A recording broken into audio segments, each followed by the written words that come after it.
stand and we'll say our prayer. In the name of the Father, and the Son, and the Holy Spirit, one God. Amen.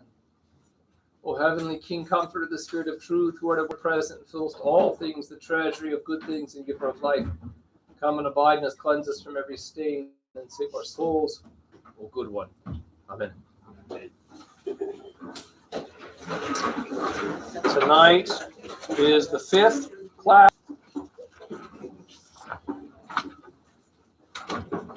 We are talking about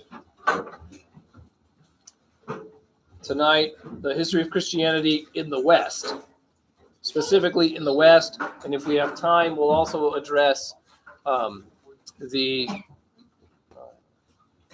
emergence of monasticism. If not, we'll tackle that next week. So, but I have a map here, and before we begin, I wanted to just help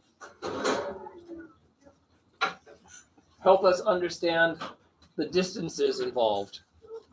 You know, we look at maps and we don't necessarily, unless we've been there before and we've actually driven back and forth between places, we don't necessarily have a clear sense of size and distance. And so I have a ruler here. 10 inches is 500 miles on this map.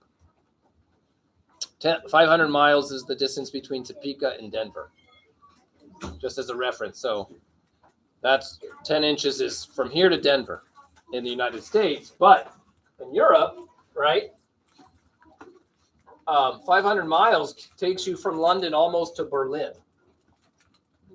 right? And, 600 miles, well, almost, a little more than that, 500 miles takes you from Paris into North Italy. Constantinople way over here. 500 miles takes you from Constantinople all the way to the Adriatic Sea. And so there's a lot of stuff in between those 2 points and so forth. And between London and Berlin. And so just to give you a sense of the area we're dealing with, because we're going to talk about Rome, we're going to talk about Poitiers, Tours, Paris, the city of Trier, which is, at the moment, it's not a very big city, but it's right here. It's the oldest city in Germany. Okay, so Lyon, and of course Cordova, but in this area, what is called ancient Gaul.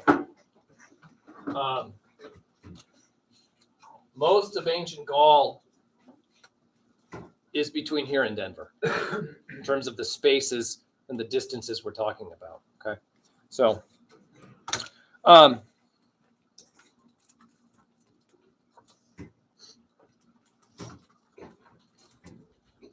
in the West, Rome, of course, was the major city in the ancient world, being the ancient capital of Rome. Constantinople, of course, was a city. It was called Byzantium. It was a trading port, but it was not a huge city in the ancient world. The huge cities in the ancient world in the east were Alexandria and Antioch. Those were the two kind of large cities in the east. But most of the population in the ancient world, a large percentage of it, lived from here over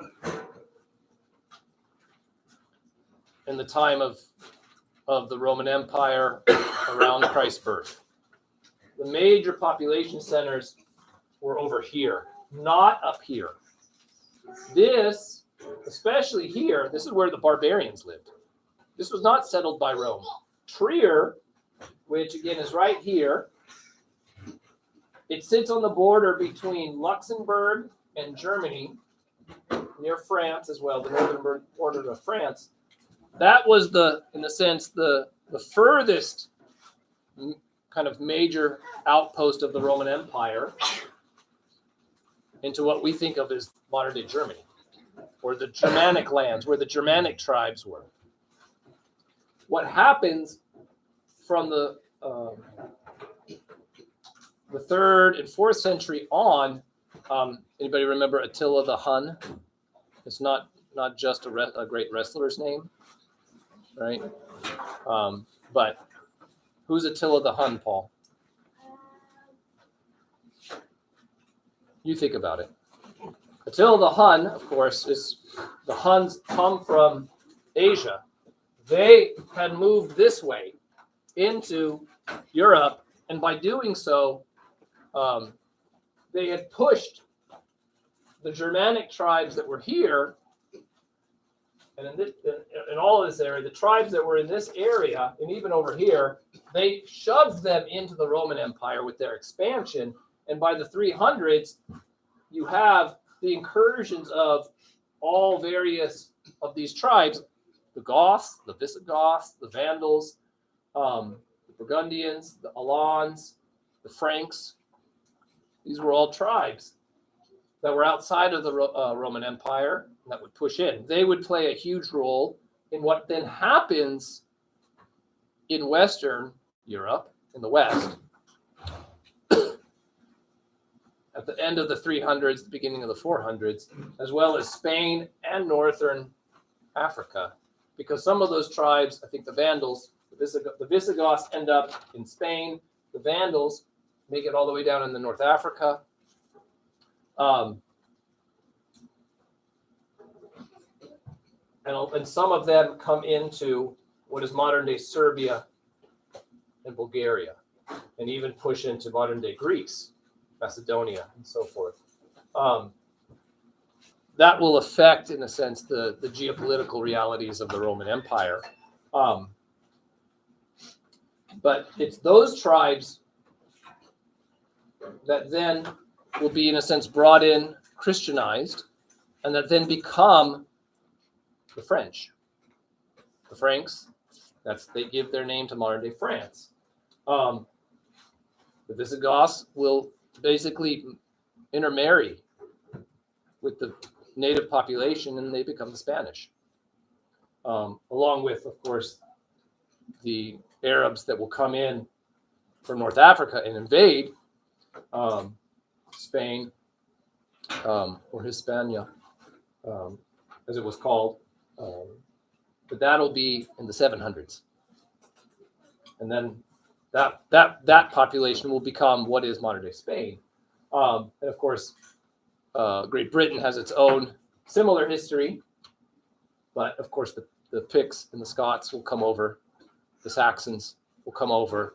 And the native Britons and the Celts that live here will be pushed into Ireland, into Wales, Cornwall, and up into Scotland, and so forth. So this movement of people will have an effect on the world and even on the church. But let's begin with Rome. It is the tradition that Rome is founded by Saints Peter and Paul. That's because Rome is the place of their martyrdom in 65 AD, roughly, under the Emperor Nero. This tradition is old and venerable. St. Irenaeus of Lyon, again, Lyon is the city. He is one of the first bishops of that city. He writes this around 189.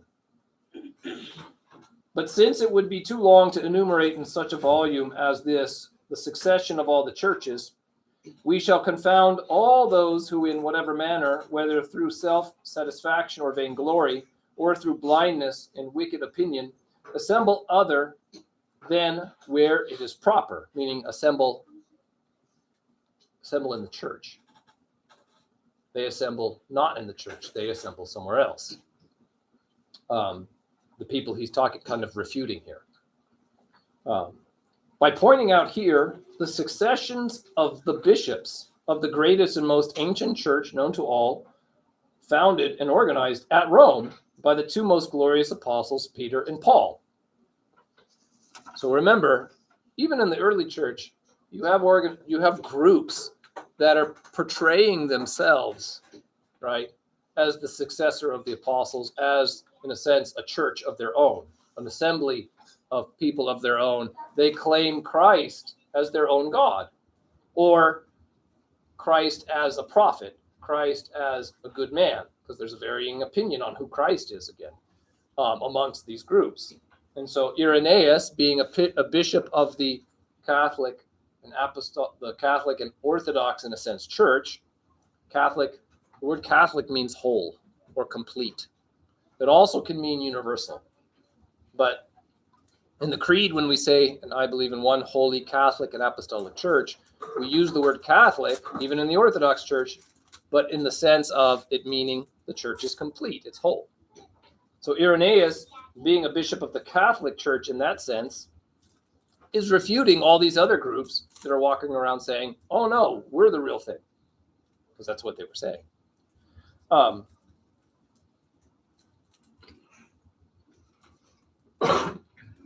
And one of the reasons he knows they're not the real thing is because they don't assemble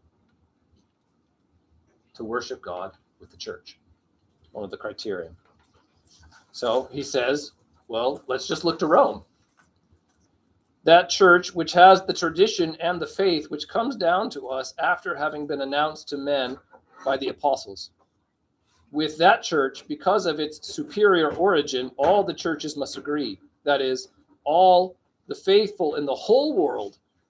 And it is in her that the faithful everywhere have maintained the apostolic tradition.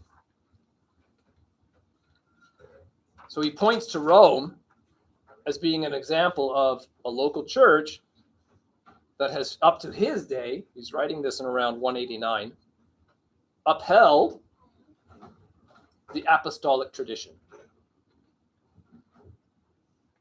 That has the tradition and the faith which comes down to us from the apostles and the men who the apostles preached to. The criterion here on why Rome is being used as an example, though, is not that Peter and Paul founded it only. It's that they hold to the apostolic tradition. In a sense, that's the greater importance given by Irenaeus. They upheld the apostolic tradition up until his day. And we know who their bishops are. In another place, he goes through and lists all of them down to the current bishop. So in the early church, Rome was a church of martyrs. It was a city of martyrs. Of course, Peter and Paul, but you go to Rome now, you go to the Colosseum. What do we think of the Colosseum, though, as? Gladiators, right? Why is it still standing, though? Why did the Christians keep it?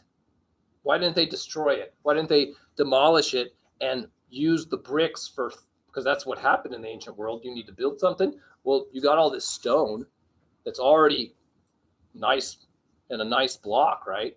Why make new block if you don't need to, right? They would tear down old buildings and build new ones with it. But why did they choose to keep the Colosseum standing? The martyrs. Because it's the place of martyrdom. The place was drenched in the blood of the martyrs. It had become, the Colosseum, in a sense, for Christians, stands because it's a site of so many martyrdoms. Ignatius of Antioch was martyred there. Polycarp of Smyrna, and many others died in the Colosseum. Colosseum in a sense, is a Christian shrine. So, because of, it's not highlighted that way anymore, but in reality, historically, this is why it still stands, as a remembrance of the time when we were thrown to the animals for entertainment because we are Christians. That's why it still stands. And that was the nature of the city. It was pagan Rome. It was full of pagan shrines. You can still find some of them standing to this day, but those shrines, what are they now? Churches. Many of the pagan temples were turned into churches after the time of Constantine. Can't remember the name of the one, but it has a dome and there's a hole in the top of it in Rome. And it was built as a pagan temple, but then now it's a church. Same with the Acropolis, by the way. Historically, the structure on the Acropolis in Athens, it still stands, right? Because it had been turned into a church dedicated to the Mother of God by the Christians in Athens. Now it's back to being a tourist site. But it was a church for centuries. I think it had been turned into a mosque as well, but that was after the Turkish conquest.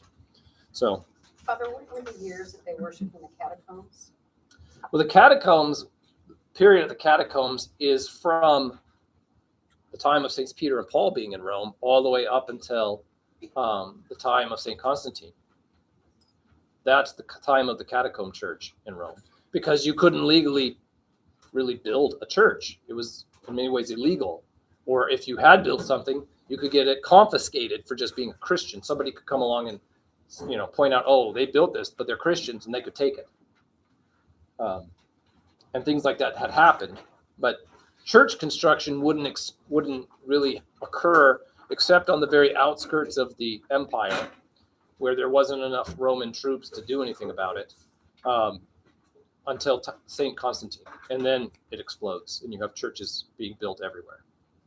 So in the second century, in the 100s, you have the example of Saint Justin Martyr, who was born in Samaria.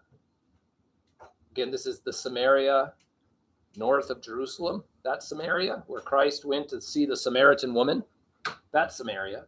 He's born in Samaria of Greek parents, moves to Ephesus before coming to Rome. He's a philosopher who converts. He wrote a number of books, including an apology for Christianity to the Emperor Antonius Pius. He coined the phrase spermaticus logos to express that the truth of God had been seeded in all the world, not just in Israel. Wherever the truth was found, it had been seeded there by God. And people like Plato and Socrates had discovered parts of the truth and expressed them in their words. So in a sense, what he was saying is the truth that you find in other places, it's fine to accept that because it conforms with the truth that's revealed to us by Christ in the Old Testament and the New Testament. It's not, you don't have to be kind of at odds with those people because they don't have the fullness of it. You can look and see, well, but they have truth, which is a sign that God has spread his word. That's what logos means. Has seeded his word throughout the world to draw all men to himself, because we understand that the church is somewhere. The church has a specific, in a sense, we know what the boundaries of the church are. But we don't say that the Holy Spirit isn't at work outside of the church. The Holy Spirit is at work in all the world. The church itself, though, is clearly defined by the creed and by tradition and history. But those good things that are there because God is there too.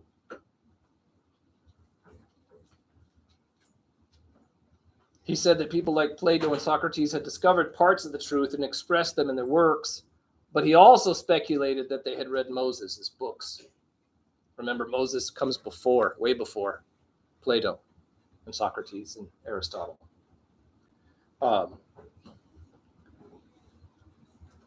And then, so he's, I think he dies around the end of the second century, the 100s. And then in Rome, we can't, in a sense, cover everything, unfortunately, but just to give you a sense of what's going on through the centuries up until the time of Constantine. In 249, 250, you had a 2-year persecution launched by the Emperor Decius. And this is called the Decian persecution. It's one of the harsher persecutions of the church in that time before Constantine. By 251, though, the persecution had ended. The Pope, Fabian, had died in the persecution. The Bishop of Rome had died in the persecution. And just as an aside, the word Pope, does anybody know what it means? It means Papa. Literally. It's the way of saying Papa. So it's an informal title. It's a familial title for the bishop. He's the Bishop of Rome that we call the Pope. The Bishop of Alexandria is also called the Pope. There's not just one Pope. There's other popes. But that's all it means. Like in Slavonic, you have the formal title of the priest, otec. But most people don't call the priest otec. And I'm probably pronouncing it wrong. So they call him what? Batushka, which is more like Papa. Mama and Papa. The Matushka, right? And the Batushka. The Matushka is the priest's wife, who they commonly call the Matushka, the Mama. And the Batushka is the Papa.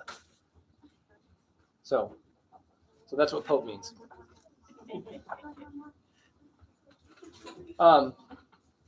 So in 251, in March of 251, because the persecution had ended, they decided to elect a new Pope, a new Bishop of Rome. There was a priest named Novatian. He was the preeminent theologian in Rome at the time, and had a hand in running the church after the death of Fabian. And in some sense, it's clear that he had an inclination that he should be elected new pope, but he wasn't. The Roman aristocrat Cornelius was elected instead of Novatian. Novatian's supporters did not like this, and they found some bishops to consecrate him the Bishop of Rome. And so what we have here is, I think it's the first example of a pope and an anti-pope in Rome. So two men claiming to be the Pope of Rome, this is not an exclusive phenomenon to Rome. You have this happen in Antioch as well, and in other cities, where you have a bishop elected for that city, and then a faction says, no, we don't like that guy, and they try to get someone else consecrated. So, but this is, again, 251, you have this occur. So Novatian supporters find some bishops to consecrate him, and they refuse to recognize Cornelius. Cornelius and Novatian then each sent out letters, in a sense, to the churches to announce their election. Okay. We can think of this, I don't know, I think there's some election issues in the country at the moment, right? Just a few. So each person saying, I won, or I'm the bishop, right?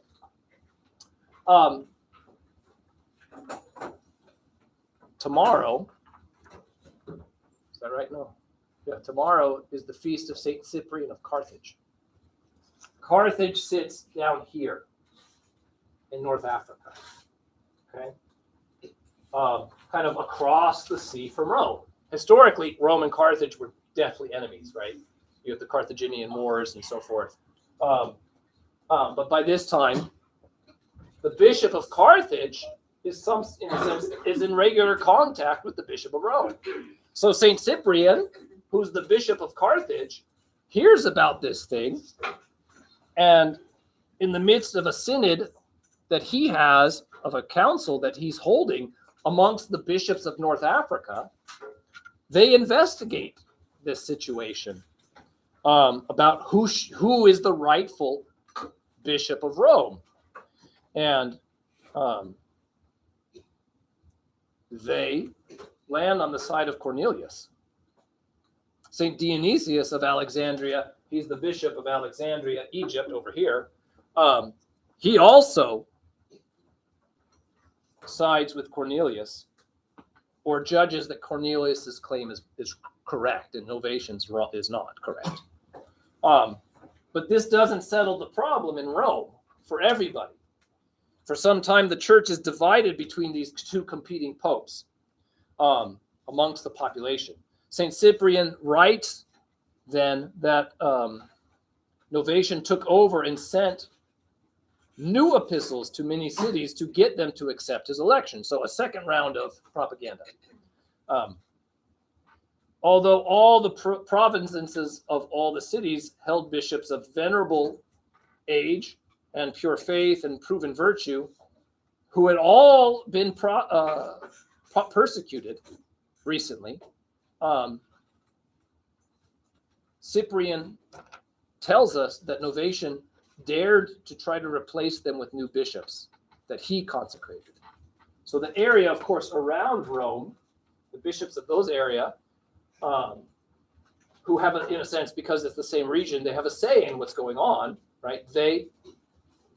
Their support of who the Bishop of Rome is important.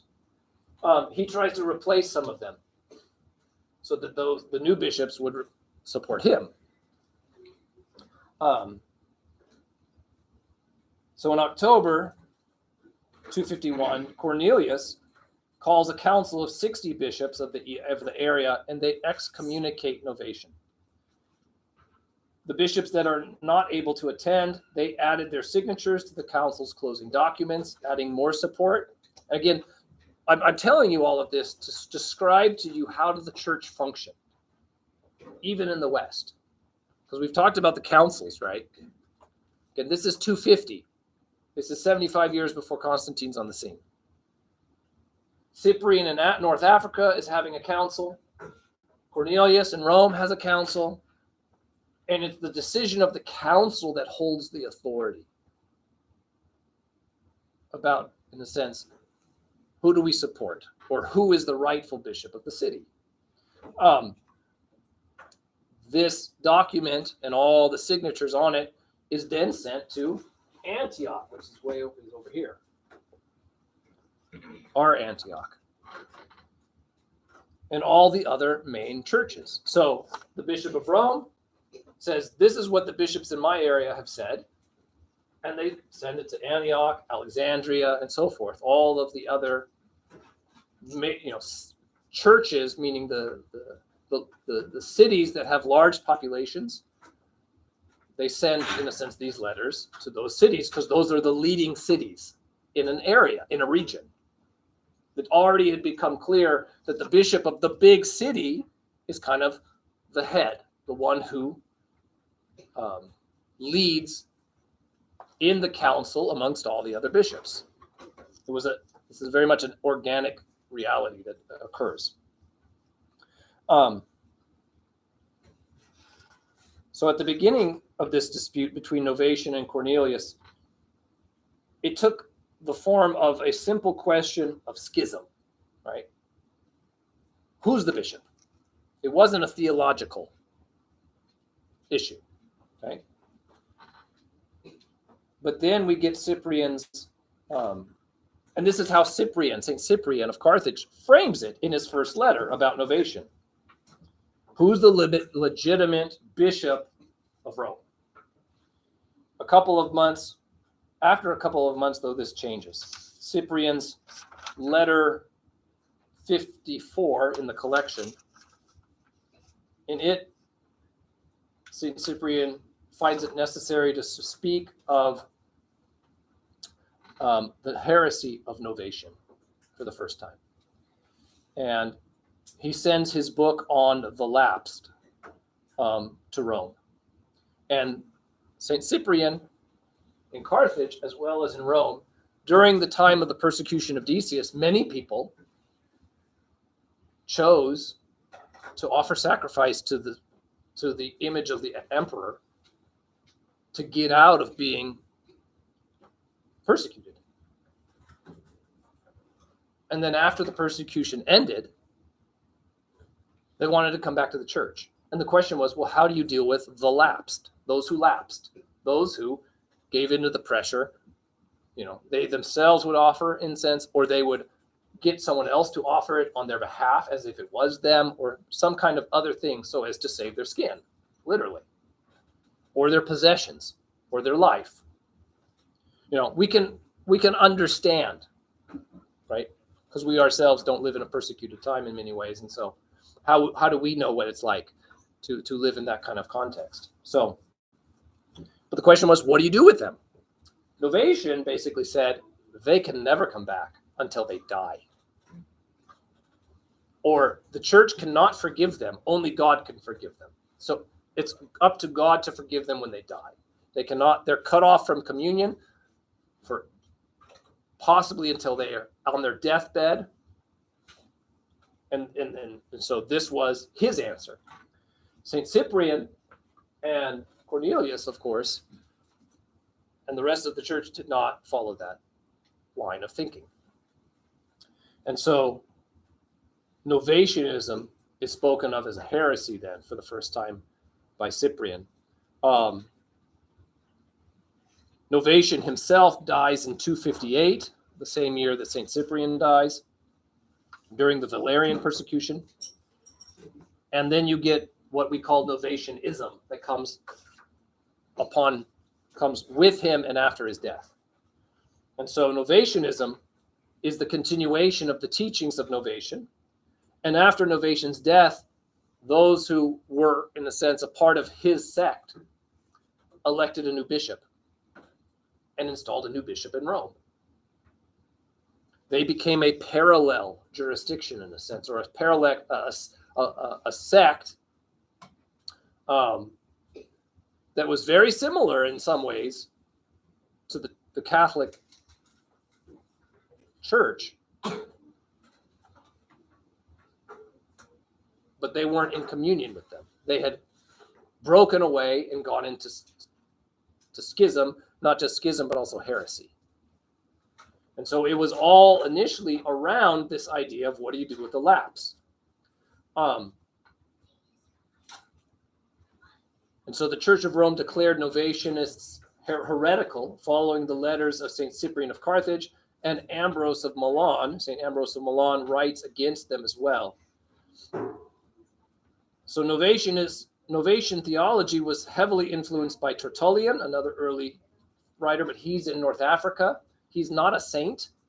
We never speak of Saint Tertullian. We have a lot of what he wrote. A lot of what he says is important, but he eventually goes the way not of Novatian in terms of his rigorism, of his opinion that you had to be harder on people than the church was being. They're being too easy. But he follows a group called the Donatists that follow kind of in the Novatians' footsteps. But this is a few decades later. But the Donatists are in North Africa. The Novatians are in Italy. But they're both saying, in a sense, if you commit certain sins, you can't be forgiven. And this would then eventually include idolatry, murder, adultery, or fornication. That these, in a sense, became, in a sense, the sins in Israel that you couldn't deal with through sacrifice, they're saying that you can't deal with in the church. That if you commit those after you're baptized, you're cut off permanently. The Novatians didn't call themselves Novatians. They called themselves the Katharoi, which means the purists. They were pure. And this reflected their desire not to be identified with what they considered the lax practices of a corrupted and what was hitherto a universal church. While Novatian had refused absolution to the lapse, his followers would refuse it to those who commit idolatry, murder, adultery, fornication, and so forth. So the Novatianism, in a sense, it doesn't stay with just what Novatian teaches. It goes further. It takes his thought and runs with it and develops it as time goes on. Most of them forbade second marriage. They always had a successor of Novatian at Rome and wherever and were everywhere governed by bishops. So they kept the episcopal structure of the church, but they didn't teach the same thing anymore. The Novatians did not submit to the Bishop of Rome. They were labeled by Rome's schismatics, and accordingly, Rome also labeled Novatians heretics for denying that the church has the power to grant absolution in certain cases. And by the 4th and 5th century, you have the Donatists in Africa who maintained a similar belief about Christians who had lapsed under persecution. And they themselves were then declared heretics. Novatianism, though, survives until the 8th century, 700s. It doesn't just go away. Which the Novatians and the Donatists are in the patristic tradition, in the writings of the saints. Even early on, they talked about the way, that the church is that what Christ brought was the way, that there's this way, and sometimes it's framed as being there's the way to life and the way to death.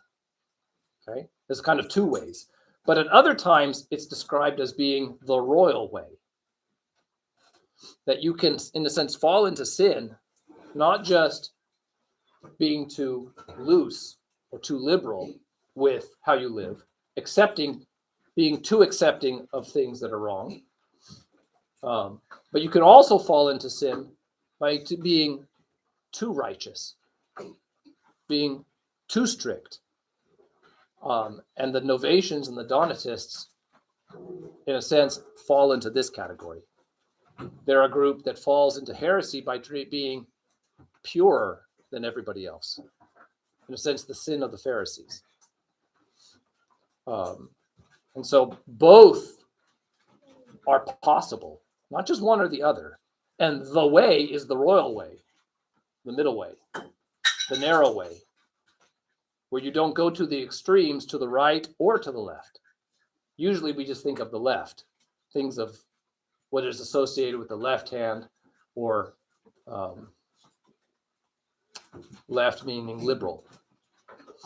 But you can have sins that are of the right hand, meaning that are conservative. Right? Both are possible. And so the Novatians are an example of this. And those kind of things happen throughout history of the church, even into our own day. So, Father, that certainly goes against Scripture, though, that talks about the only sin that can't be forgiven is the one that you commit against the Spirit. Everything else, so they just made up a bunch they of would stuff. say, oh, God could forgive it, but the church can't.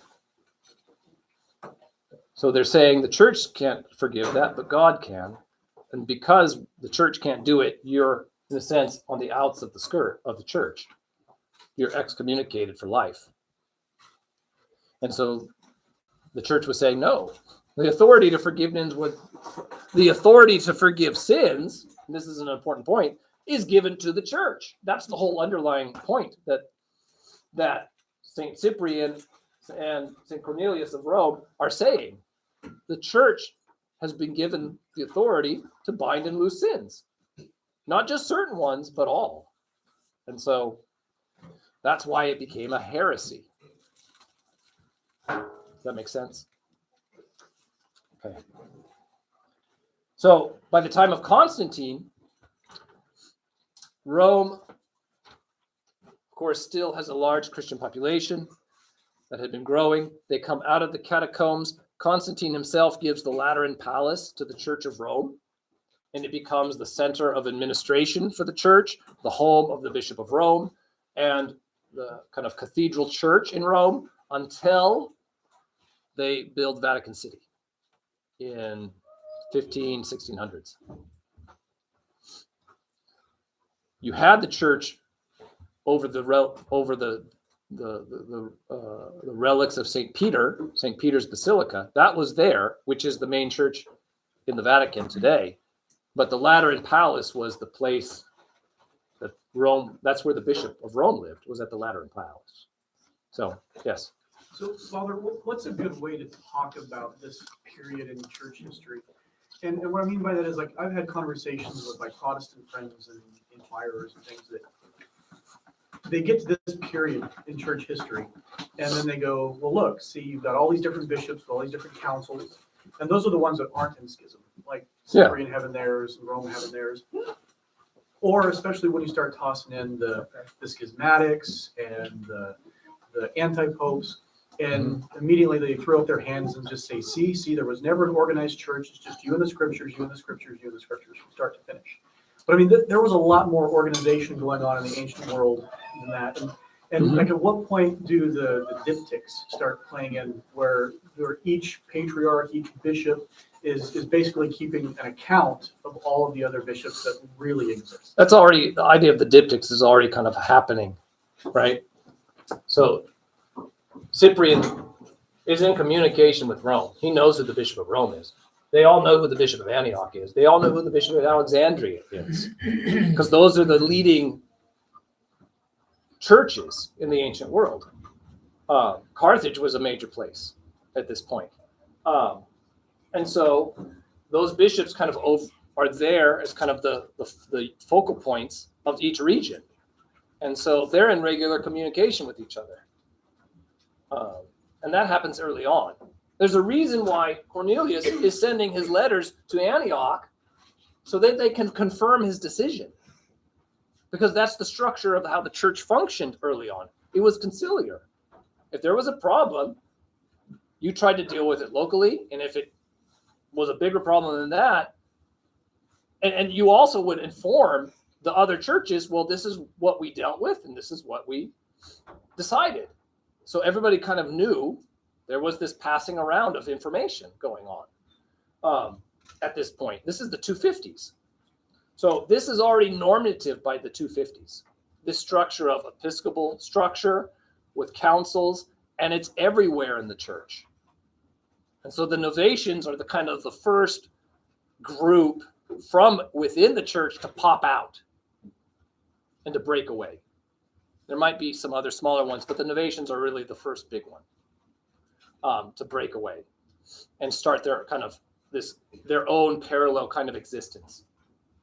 But the question was always, are they upholding the apostolic tradition? And that's what Irenaeus in 189 is saying. We look to Rome because they uphold the apostolic tradition, whereas because the work he says this in, Irenaeus says this in 189 in his work Against Heresies, where he's spelling out all of the heresies that there are that are contrary to the apostolic tradition, to what the church upholds. Does it make sense? So you have this, in a sense, this knowledge clearly understood that's being passed on. And when something is outside of that, trying to claim to be it, right, there's a response. And sometimes, and so what, let's see, Leon, Saint Irenaeus of Leon, right, he comes from way over here. This is another point. People traveled. Like Leon, Saint Irenaeus grew up in Smyrna, which is, I believe, over here on the coast of what is modern day Turkey, the west end of it. He grew up at St. Polycarp's church. And then he traveled to Rome, and then he ended up as being Bishop of Lyon. He was a missionary initially up to this area from Rome. But at this point in history, there is no factionalism, in a sense, between Rome and anyone in the East. That will come, the factionalism will come, as we kind of talked about, with the rise of Arianism, because the sons of Constantine favor Arianism and give imperial support to Arianism as opposed to Orthodoxy, the Orthodox and Catholic Church. And we use those words together to mean the church. This is before there's this thing of Roman Catholicism, which we will, how does that emerge? We'll get to, but at this point, everything's the same. And so I think this will make more sense as we go, because the next city is Lyon, right here. Oh yeah, I have everybody see the little red, so we can keep track of what we're talking about now. There we go.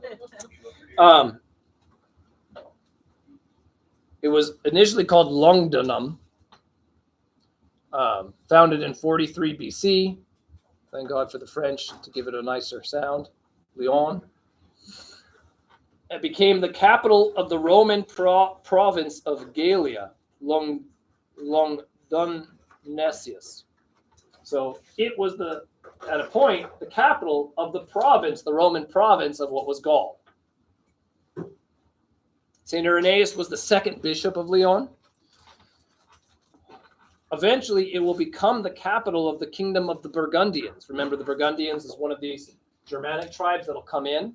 It becomes, in time, in 461, the capital of a Burgundian kingdom. But this is where St. Irenaeus is. The next city we're going to talk about is Trier, which is right up there. Conquered by the Romans around the 1st century BC, it becomes the seat of the Gallic prefecture between 318 and 407. It's the oldest seat of a bishop north of the Alps. It was one of the 4 capitals of the Roman Tetrarchy. Remember, in the time of Diocletian, the empire was divided into 4 parts. This is Constantine Chloris's capital, St. Constantine's father. This was their capital of their part of the empire.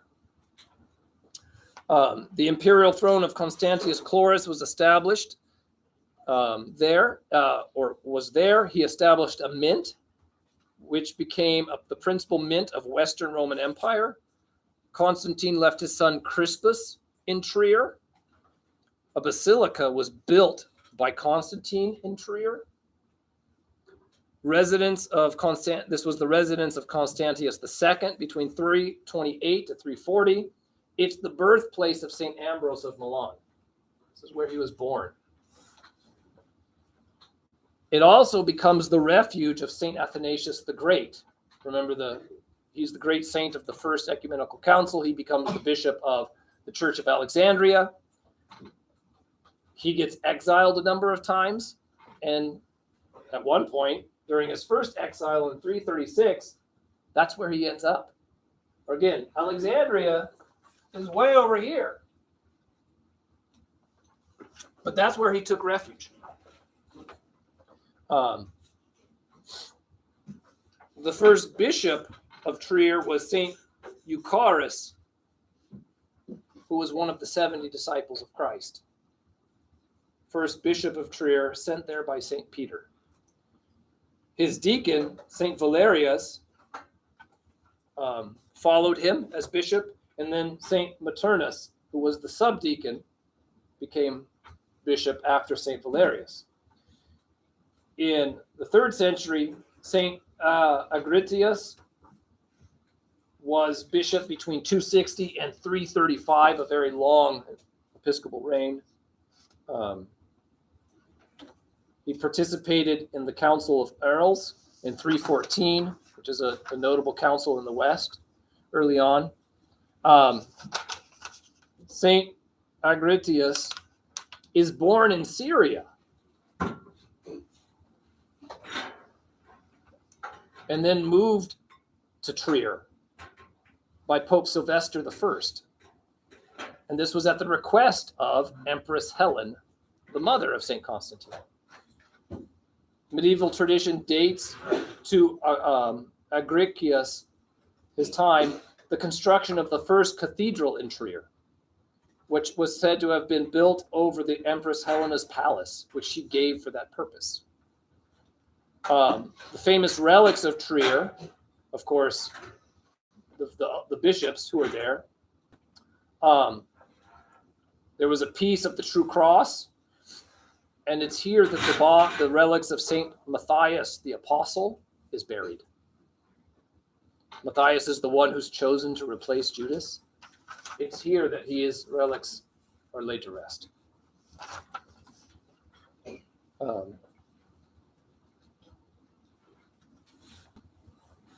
Saint Maximin is the next bishop of Trier around 346. He's born near Poitiers, which we'll talk about soon, over here. He was the sixth bishop of Trier. He was an opponent of Arianism, and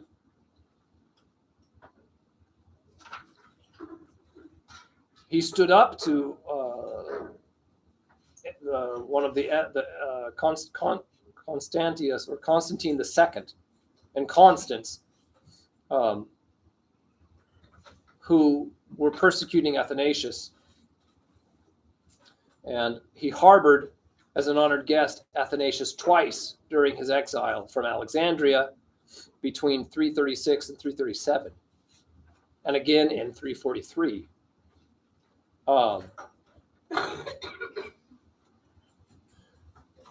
He took part in the Synod of Sardica. I believe Sardica is one of the islands down here, right there.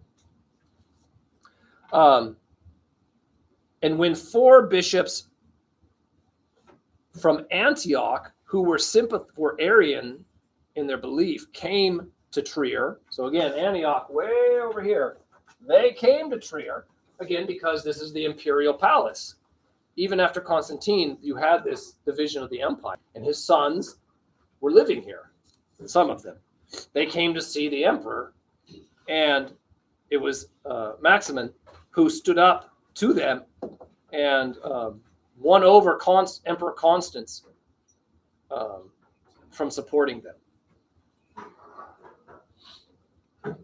And then St. Paulinus of Trier follows Maximin.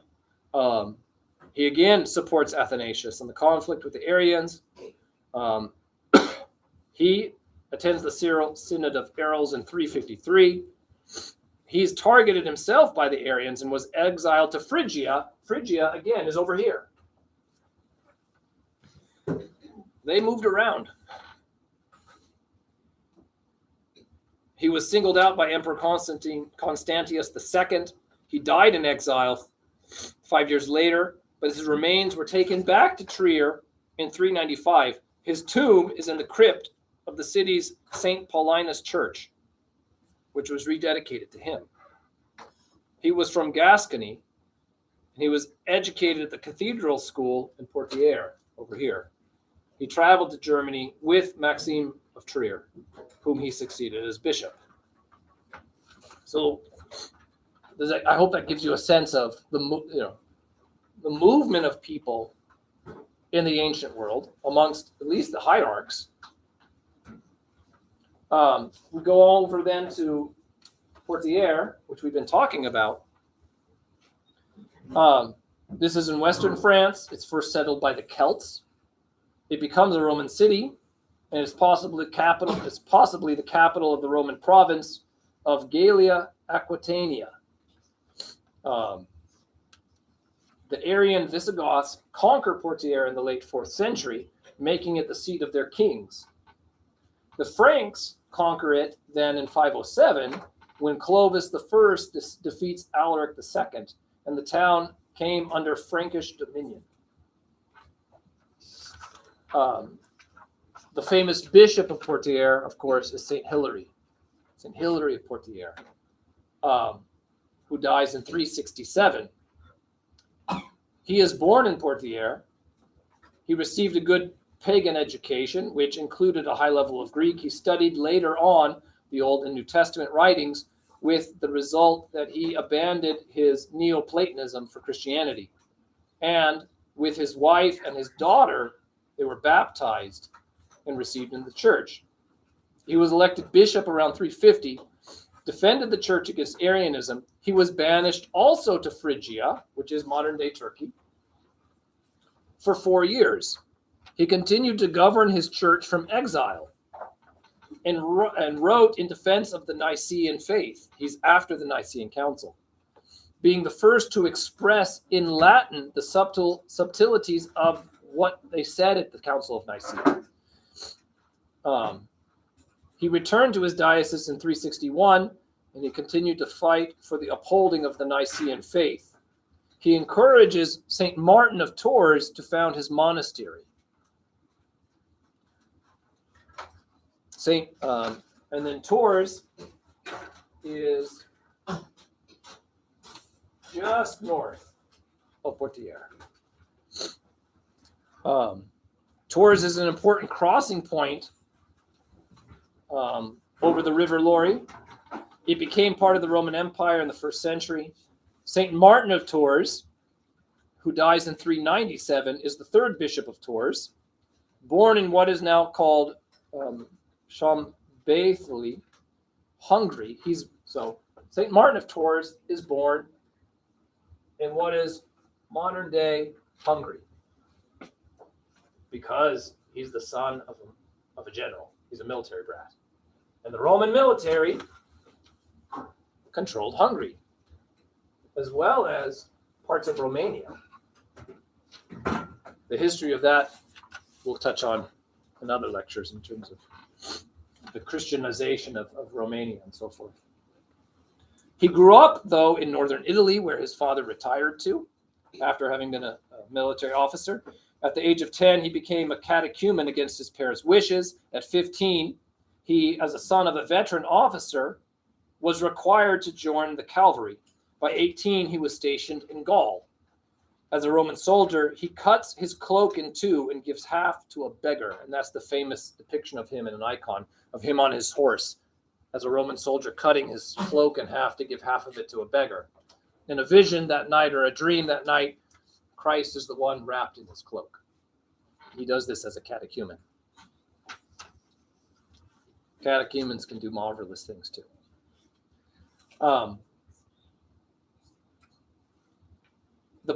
This is interesting. The part kept by himself, because he kept half of it, right, became the famous relic, preserved in the oratory of the Merovingian kings of the Franks. Merovingians were one of the Frankish kingdoms. And this is at Marmortier Abbey, near Tours.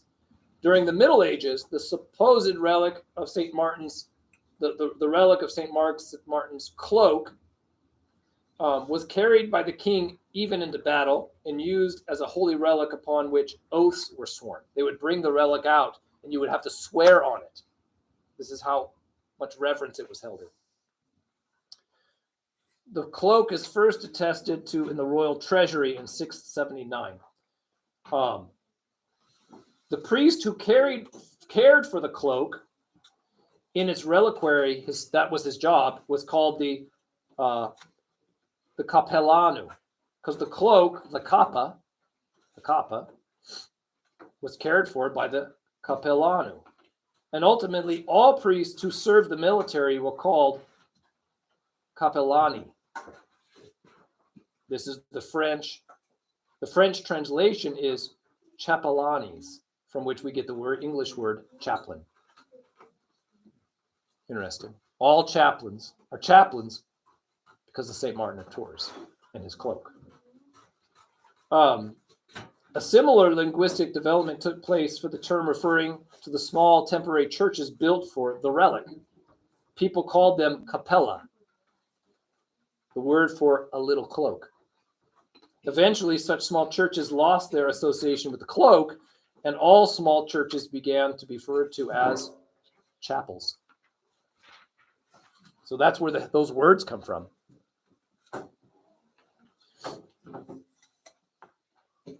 So with the return of St. Hilary to his see in 361, Martin joined him and established a hermitage nearby.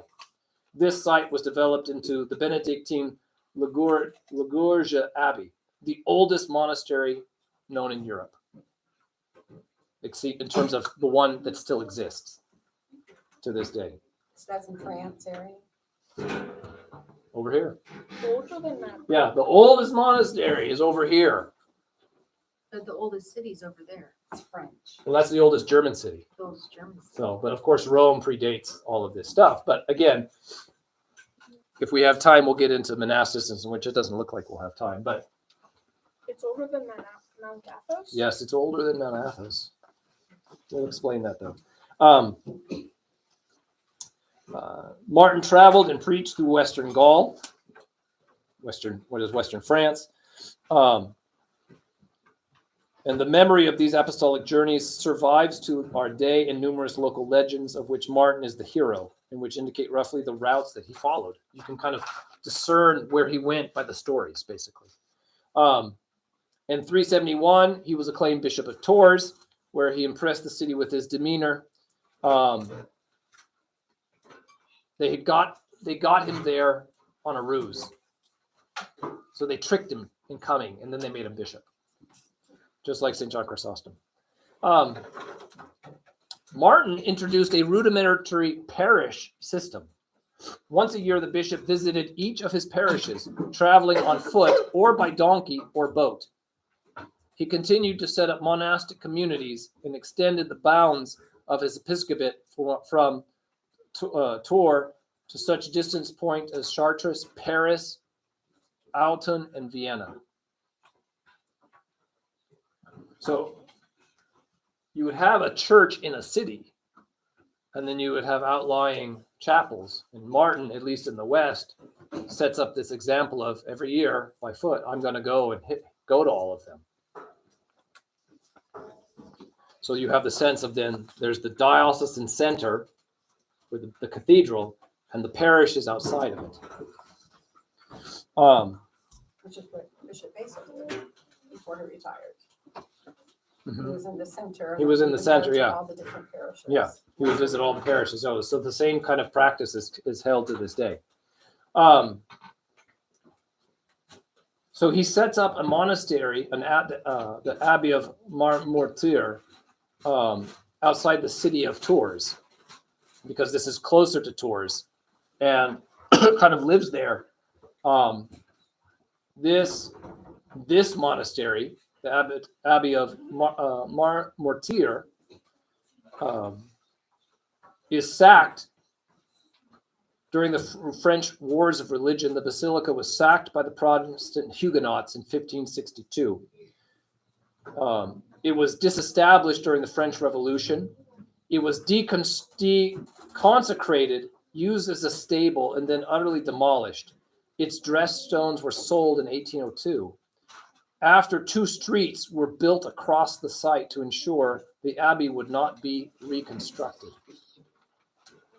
The tomb of St. Martin, so this is where he was buried. So this was lost. His tomb was lost. The tomb of St. Martin was rediscovered in December of 1860. A new basilica dedicated to St. Martin was erected on a portion of its former site, which was purchased from the owners, started in 1886, and the church was consecrated in 1925.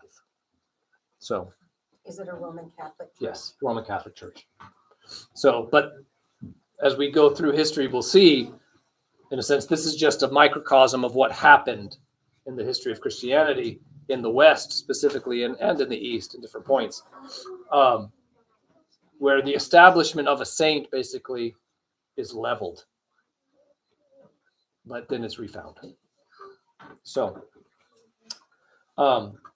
in Paris, up a little further, you have Saint Denis, Bishop of Paris, who himself dies around 250 AD. Paris is interesting because this is where Julian the Apostate lived for a while.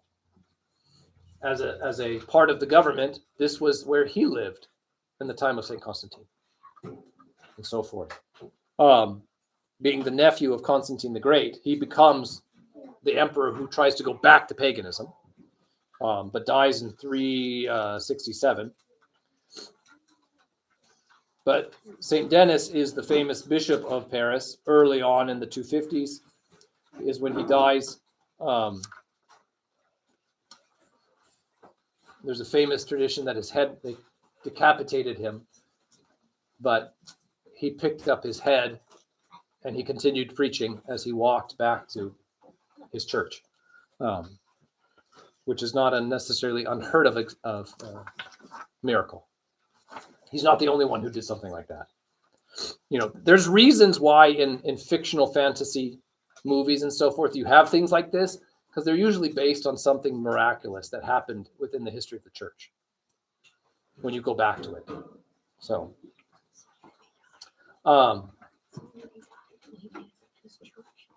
so that was around 250 is when he died. And then in Spain, here is the city of Cordova. Oh, sorry. I'll have to hold it there. That area. There we go. Oh, no. Anyway. Cordova is the city of another saint who we just commemorated a few days ago, Hosius, Bishop of Cordova, who was, in a sense, he led the First Ecumenical Council. He was a personal aide to St. Constantine. Again, he's in his part of the empire. And Constantine brought him to Nicaea for the council. And he is the one who led it. It means he made sure it ran. He was the organizer. He was the one explaining, or not explaining, but the one, keeping order in the council, not making the decisions per se, but leading it.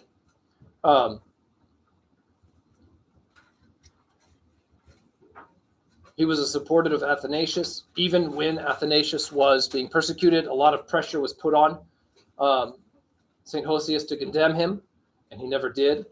He was exiled in Sirmium, which is in modern-day Serbia.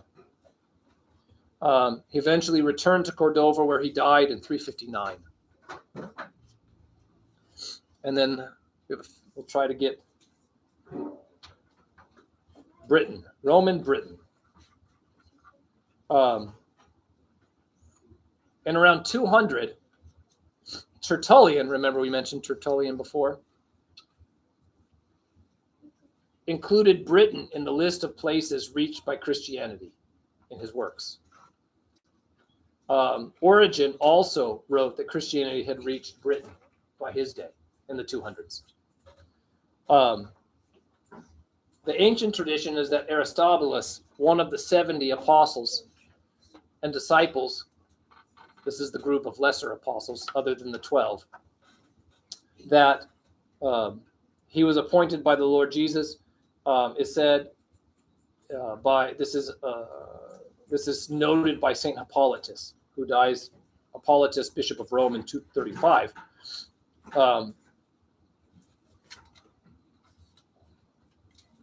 Hippolytus tells us that Aristobulus was the first bishop of Britain. So beyond that, we don't have a lot of information, but that Aristobulus from Jerusalem made it all the way to Britain and was the first bishop of Britain. St. Agulus was a bishop, a British bishop and martyr, probably during the time of the Emperor Diocletian in London. He is mentioned by St. Bede, and his name has various spellings. His name appears in St. Jerome's Martyrology. St. Alban was a Roman soldier who was martyred in one of the imperial persecutions under Diocletian around 303.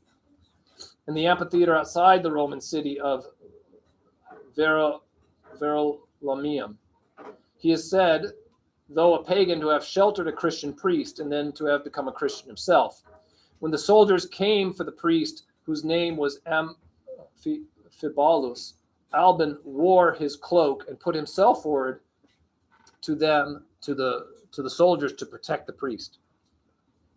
St. Alban was decapitated at the place where the cathedral now stands, but not before he is said to have made the river move back and return to let the saint cross over. It is suggested that the new martyr was the new Moses of Britain. He was buried in a martyrium, which became the focus of the later town now called St. Albans in Hertfordshire. St. Germanus of Auxerre visited his shrine in 429, where the sick were cured. St. Bede states, to this day, 6 people are healed at this place, and the working of many miracles to bring it renowned. The medieval shrine was shattered at the Reformation, but has now been recovered and restored, and the relic of a shoulder blade of St. Alban returned. The site of the Holy Well has been preserved on Holy Well Hill.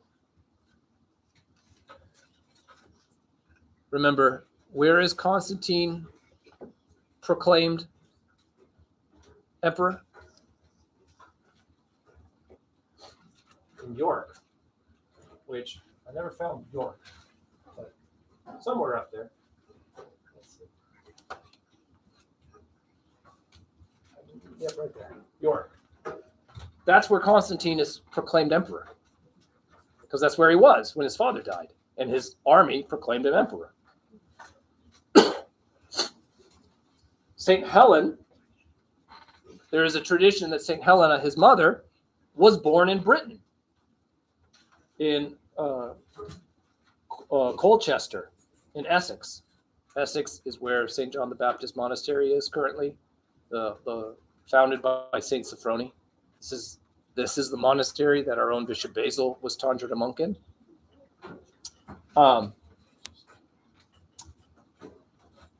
It is beyond doubt that she gave birth to a son by Constantine Chlorus, governor of Britain, and he was proclaimed emperor at York in 306. The remains of a Roman church can still be seen in Colchester. A chapel was built into the ruins of the Roman amphitheater, just a little of which can be seen today. The Normans restored the chapel in the 11th century, put to many uses over the centuries, and restored yet again in the 20th century. It is now used by the Orthodox parish in the town. The church in Britain was fully Orthodox in its faith. 3 bishops attended the church council in Arles in Gaul in 314, meaning 3 bishops from Britain. Eborus of York, Restitutus of London, and Adelphius. The latter would have come from one of the other main towns. Besides the bishops, there was Sacerdos, a priest, and Arminius, a deacon. They probably represented a bishop from one of the other towns. It is likely, however, that there were bishops in other places. So this is the state of Christianity then in Britain. Of course, after the time of St. Constantine, there's many more saints, but unfortunately we don't have time to talk about all of them. So, but the picture I hope that you're left with is that from Spain up to Britain, over through what is modern day France and into Italy, of what we think of as Western Europe, part of Western Europe, right? That early on Christianity had been spreading to these areas because they were part of the Roman Empire. And just like it spread in the East, it spread in the West. But the structure of the church, as it was in the East, it was in the West conciliar. You had bishops, you had priests, you had deacons. But they functioned in the same kind of structure as we saw in Acts, as major decisions were made by council. And this was the nature of life in the early church. You had also groups, outside groups, we didn't talk about this much, but outside groups pulling things from Christianity for their own benefit. And then you also see the emergence of groups that break away from the church and start their own thing because they think they know best or they're more pure than everybody else. And that this pattern, unfortunately, repeats itself historically. But that the criteria for the whole church, right, was, are we upholding the apostolic tradition, the apostolic faith? That's why the Arians were denounced, because they weren't. That's why the Novatians and the Donatists were denounced, because they were not upholding the apostolic tradition. And it had a very, this is not just theoretical discussions about ideology or finer points of dogmatics, right? The Novatian heresy was dealing with whether people were going to be excommunicated for the rest of their lives. Could they take communion? Could they participate in the life of the church at all? Right? This was the nitty-gritty stuff of day-to-day life. It wasn't inconsequential in any way. And as a side note, finer points of theology aren't inconsequential, because if you get those wrong, they will find their way down into the life of the church as well, because you've changed your understanding of what is real, and therefore your practice, what you do, will change. And so within the first 400 years, after the time of Constantine, what we see is very much a uniformity of the faith, of what the church believes. And the real challenge that will come, especially in Western Europe, is the barbarian tribes coming in. And how do you deal with them? And we'll have to cover that another time. So, questions? The language between Antioch. Yeah. What were they speaking, and how did that work? By and large, Greek is the tongue of the church.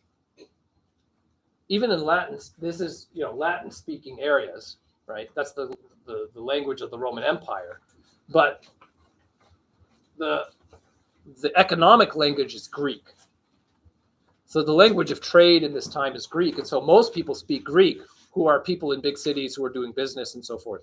And so the language of the church, even in Rome, is Greek at this point. They do use Latin, and things are translated into Latin, but the clergy, at least, are speaking no Greek and Latin. It's only later that they forget, they lose their ability to read and speak Greek, and they focus on Latin. That is a development that comes later. But like St. Hilary of Poitiers, he's reading the Nicene Council's documents, the Creed, in Greek and translating it precisely into Latin. So he knows both. And Athanasius can come from Alexandria and find a nice refuge in Trier, right? Because they all can communicate with each other. Because again, they know how to speak Greek, and or he knows how to speak Latin. When does the division of the liturgical services take place? Oh, good question. So, question is, when is the division of the liturgical services? So you have the liturgy of St. James as the first liturgy, James being the first bishop of Jerusalem, who's the author of the Epistle of James in the New Testament.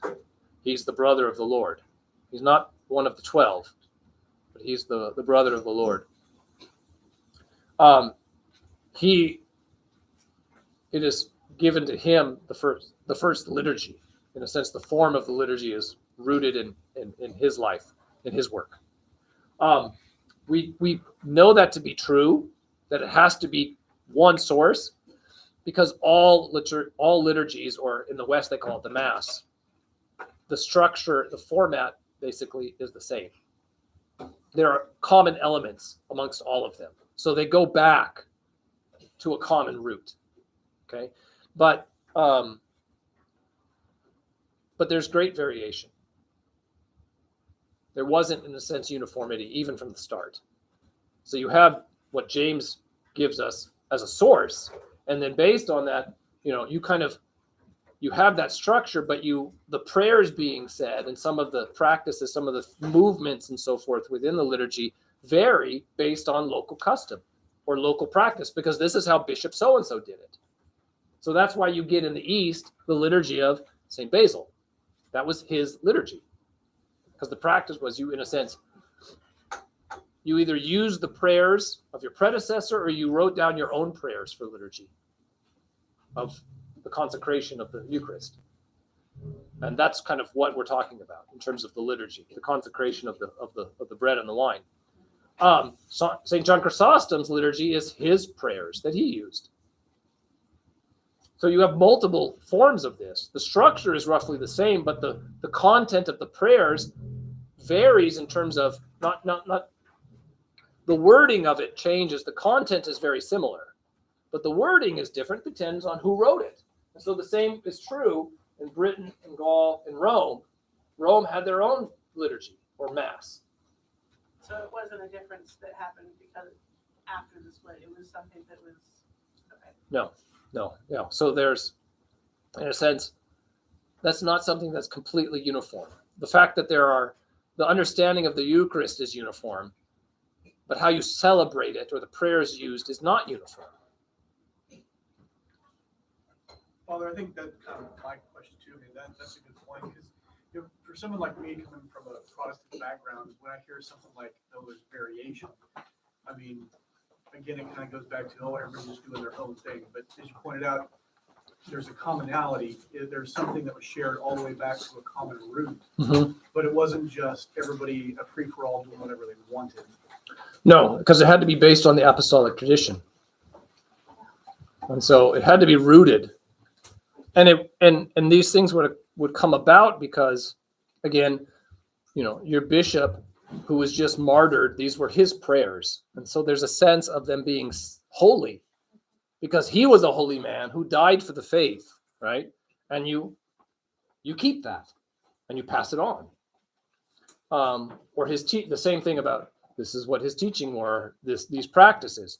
And so you have holy men, holy women who are living out the gospel in different places, and different, in a sense, traditions come about based on their own lives. But none of those things are, in a sense, contradictory or in competition or conflict with one another. What about the iconostasis and the Catholics not having that? Why is? Well, so in the structure of the church structure is the same in terms of its parts. It has 3 parts: the narthex, the nave, and the holy place. The structure of the iconostasis as being kind of this taller structure, actually, I don't know exactly when it comes about as being common, but that is a later development in terms of it not being completely seen. But what you do have is the presence of the altar in the same place, wherever you go, and that the church faces east. That's common, and you have the use of iconography in the churches everywhere. Even the great cathedrals in England, in Great Britain, when they do historical restorations on them, and they're those that are old enough, because you do have churches old enough, right? And you peel off the whitewashed plaster, you find iconography underneath. And not just a few little things here. Iconography meaning the whole church is covered, like we would expect. So for the Christians that are kind of coming out of the persecuted church period, the 250s, moving into the time of Constantine, when they're worshiping, whether it's in a catacomb setting or whether they're building a church, that 3-part setting that you're talking about, I mean, I guess I'm assuming that's intentional, kind of mirroring the temple in Jerusalem, or the outer portico, the inner. It mirrors the tabernacle, Okay. which the temple mirrors. The temple replaces the tabernacle, so everything goes back to the tabernacle that was given. The structure is given to Moses, so that's what's carried forward. Is that structure from Mount Sinai that was given to Moses is carried forward into the church, because the church is the fulfillment of the temple. So,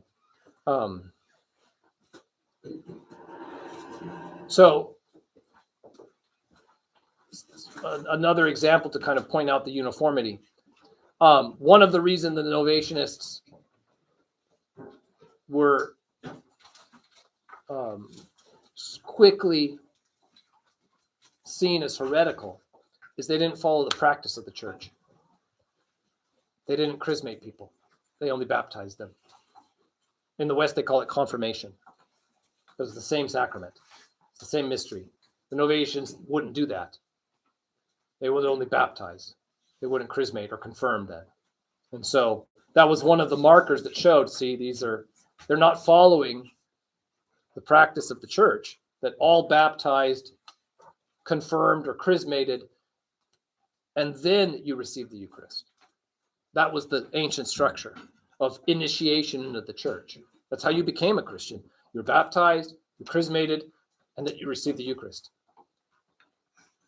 And so the Novatians abandoned that, not confirming or chrismating people. So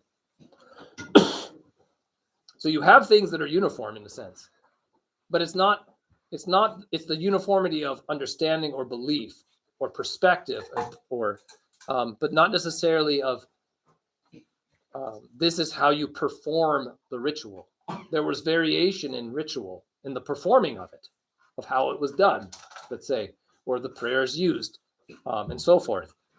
Those things, there were variation. The music, the singing, of course, took on the character of the place. Those things were present. Those variations were present. So those, in a sense, those variations aren't troubling because they express the local identity or the local character of the church in a place. The church never was trying to, early on, bring some kind of monolithic, uniform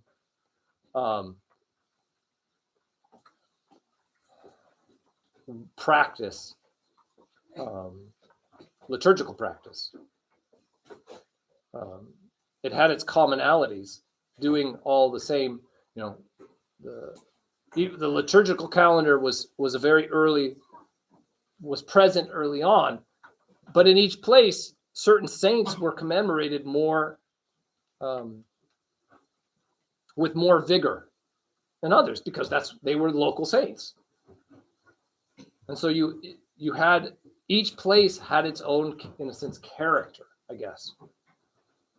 You're worshiping the same God, worshiping God in the same, in a sense, manner, but not uniformly in the sense of this, the same settings of your music, the same prayers exactly being used, and so forth, and the rituals being done exactly the same. Everyone was baptizing.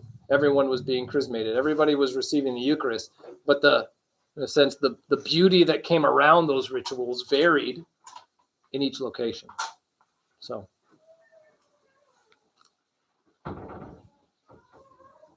any other questions?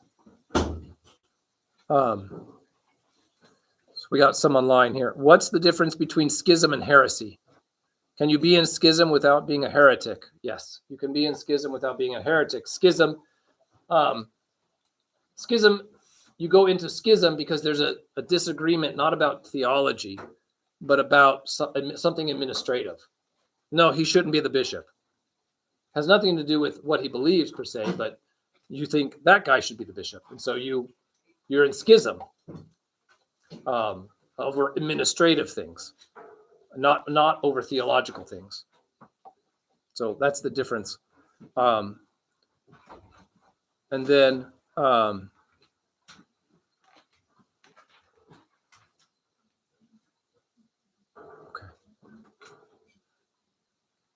so the other classes for this are on our YouTube page on the playlist, History of Christianity series. So you'll find, that's where you find those. There's a question about where you find the first 4 classes. There's a specific playlist on our YouTube page. So, all right, we've gone extra long. Sorry. God bless you all.